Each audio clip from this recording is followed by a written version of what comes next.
Oi, gente, tudo bem? Como a gente tinha combinado, eu vou compartilhar com vocês aqui alguns materiais para a gente dar continuidade quando a gente voltar com as turmas juntas, certo? E aí, então, o nosso tema, né, é o surgimento das ciências sociais e a gente vai falar sobre os clássicos da sociologia. Então a gente tem a formação das ciências sociais, o surgimento das ciências sociais motivados por três movimentos, que é a Revolução Industrial, a Revolução Francesa e o Iluminismo. A Revolução Francesa e o Iluminismo, eles acontecem juntos, porque a gente tem ali uma necessidade da burguesia, é importante a gente salientar que a Revolução Francesa e o Iluminismo são movimentos liderados pela burguesia, né? Pela burguesia francesa. Então tem-se aí esses intelectuais burgueses a necessidade de participar mais efetivamente da política e da economia da França. E aí a gente tem nesse período do século XVIII na França um regime absolutista, onde o rei é quem comanda e ele é absoluto, ele é soberano. Uh, então, o que ele manda é regra, num modo grosso de falarmos sobre o regime absolutista na França. E aí a gente também tem uma outra questão, que é o conhecimento teológico que a gente tem nesse período. Todas as coisas, os fenômenos sociais, nesse sentido, em relação ao que a gente está trabalhando, eram explicados a partir de uma vontade divina. E aí também tem a necessidade desse mesmo grupo que está liderando essa revolução, esse movimento, a necessidade de começar a pensar a partir de, de, de, de teorias criadas, construídas, de respostas que sejam concretas e mais palpáveis, que não sejam explicadas somente e exclusivamente por uma vontade mística, religiosa ou divina, certo? E aí então a gente tem também a Revolução Industrial, que acaba sendo muito importante, principalmente no que diz respeito a urbanização exacerbada que essa sociedade vai começar a ter nesse período. E aí a gente tem um aumento muito grande da desigualdade social. E aí a gente começa a ter um problema. Vamos começar a pensar, por que tem a desigualdade social? Como que ela surge? Quem que ela influencia? Quem que se beneficia com a desigualdade social? E aí a gente tem essa nova organização da sociedade, uma nova organização do trabalho também. O que antes alguém fazia parte de todos os processos de um mesmo produto, agora já não é mais assim. A gente já tem uma nova organização, onde as pessoas vão para uma empresa que tem diversas máquinas que começam a substituir o trabalho humano, ou algumas funções, né, do trabalho humano, e a gente tem aí pessoas que começam a produzir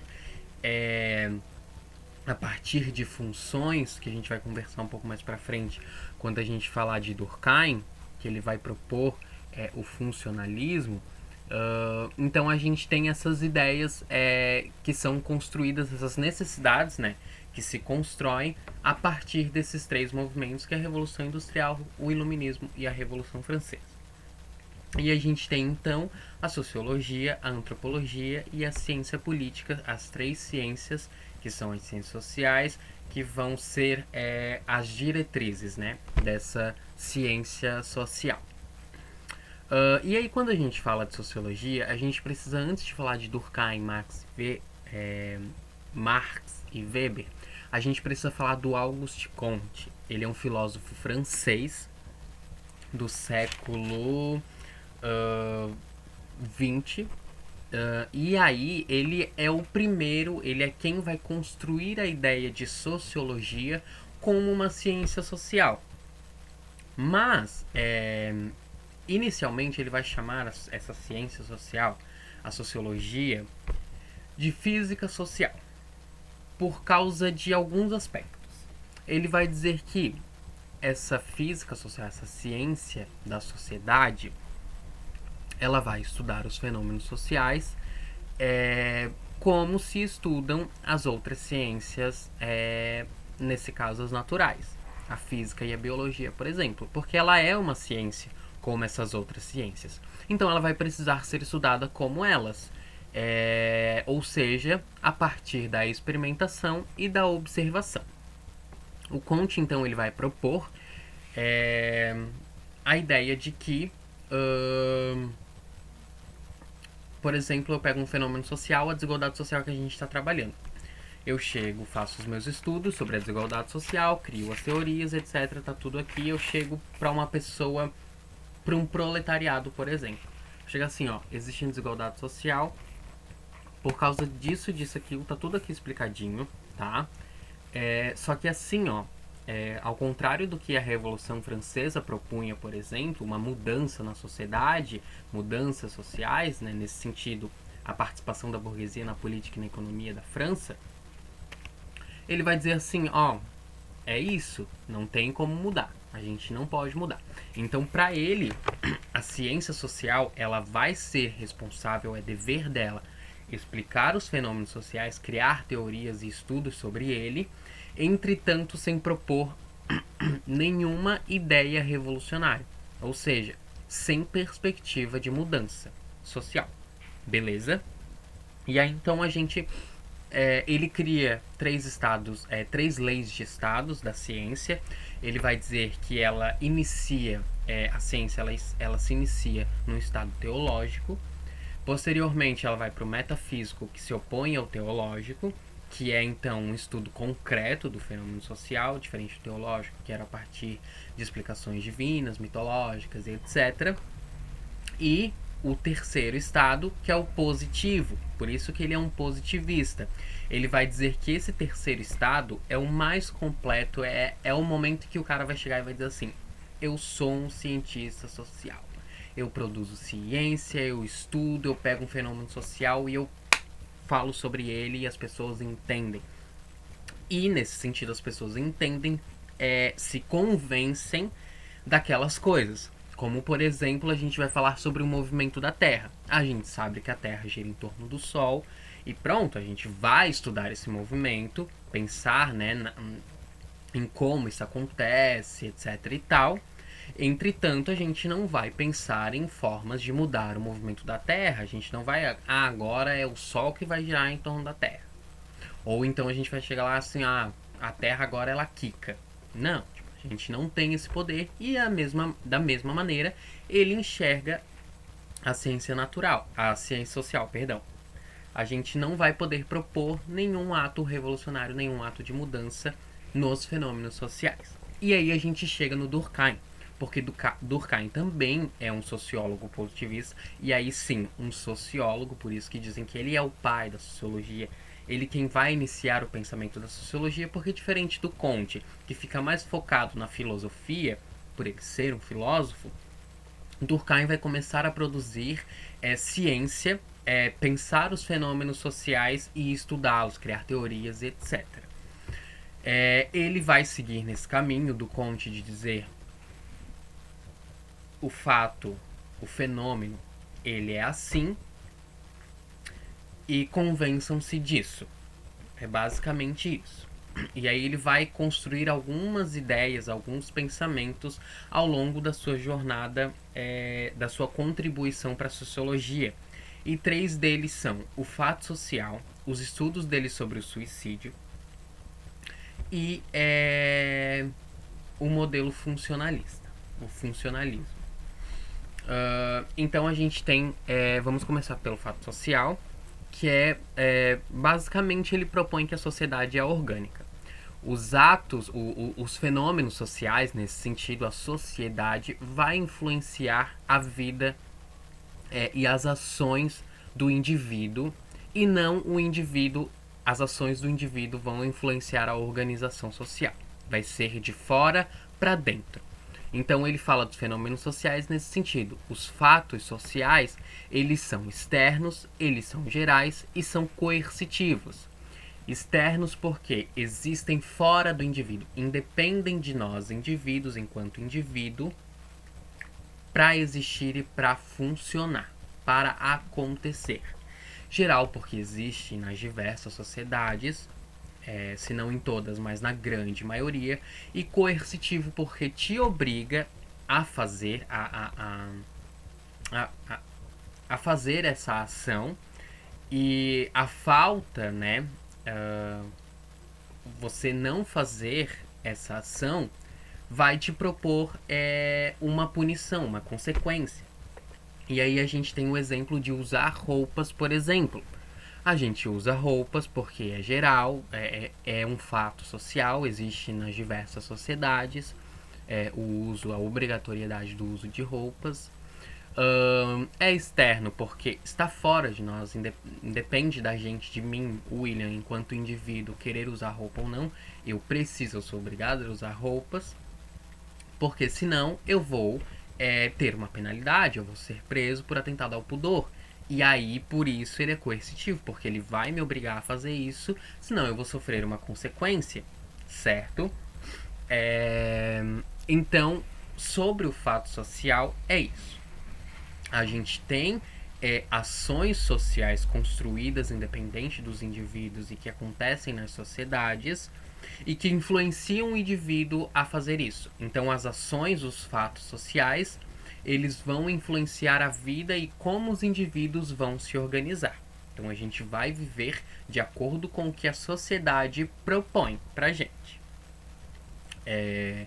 Outro exemplo disso são os atos capitalistas. Eu posso ser uma pessoa anticapitalista, eu luto pelo fim do capitalismo, entretanto tenho hábitos capitalistas. Eu preciso trabalhar, porque senão eu não como, eu não compro minha roupa para vestir, eu não calço e etc. Eu tenho esses atos capitalistas porque o capitalismo ele me obriga, ele é geral, é o sistema onde a gente está vivendo nesse momento. E também é externo, independe de mim. O William, aí nesse sentido, de novo, enquanto indivíduo e não coletivo, vai depender de mim para ele existir, certo? Os estudos sobre do Durkheim sobre o suicídio, eles vão surgir de uma inquietude do Durkheim em relação aos casos de suicídio que tem acontecido muito no lugar onde ele vive, né, na sociedade francesa. E aí ele vai construir, então, algumas teorias acerca dos suicídios que vão acontecendo na sociedade francesa. Ele vai sentir essa necessidade de compreender o porquê de tantos casos de suicídio que têm acontecido. E aí ele vai caracterizar o suicídio em três tipos.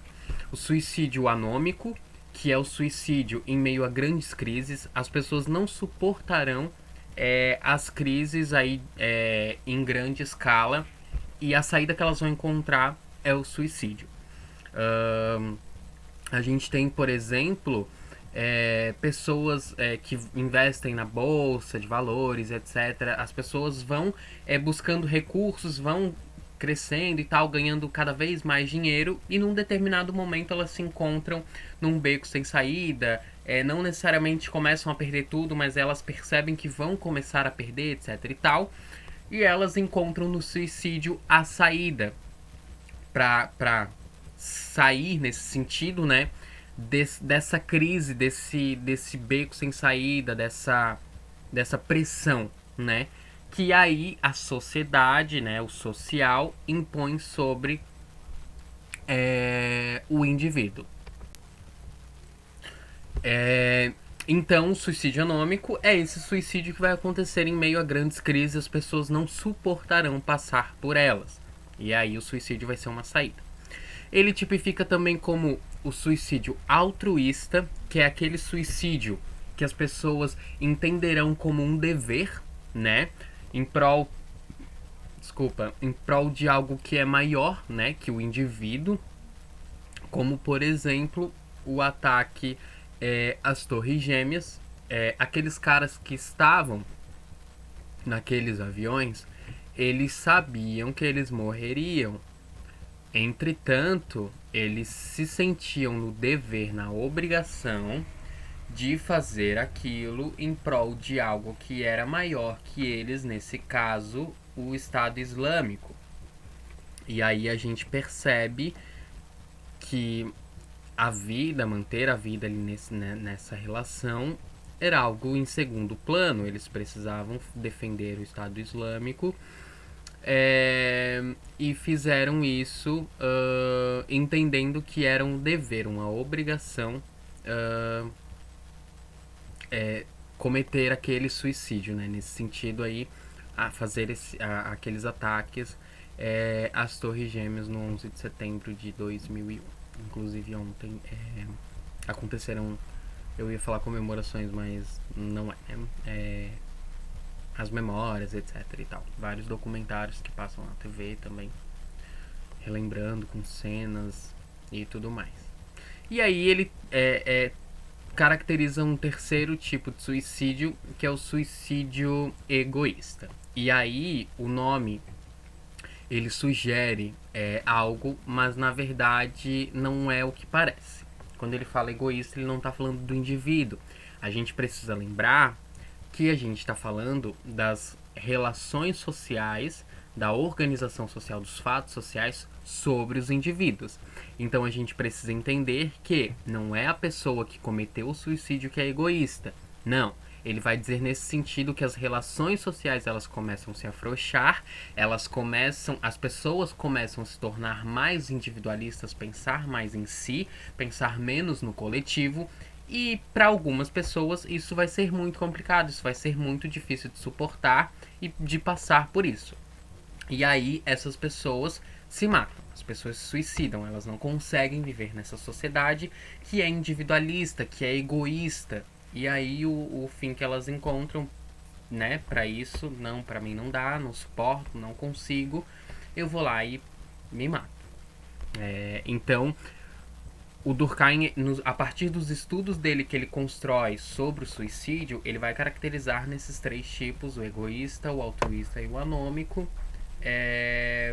nessa necessidade das pessoas, nessa dificuldade, né, em meio a algumas situações, algumas situações mesmo sociais, não suportarem mais viver em sociedade, certo? E aí a gente chega então numa terceira contribuição do Durkheim para a sociologia, que é o funcionalismo. Ele vai, nesse sentido, criar a teoria da divisão social do trabalho. Ele vai falar de duas sociedades, uma sociedade que é pré-capitalista, que é a solidariedade mecânica, onde as pessoas pensam mais coletivamente e se relacionam coletivamente. As relações sociais, elas acontecem pensando no coletivo. E aí ele vai dizer que nessa sociedade é mais fácil manter uma coesão social. Essa sociedade onde vai existir, onde o capitalismo não vai existir, na verdade, e aí vai existir o pensamento coletivo, vai existir uma melhor, com mais facilidade, a harmonia social.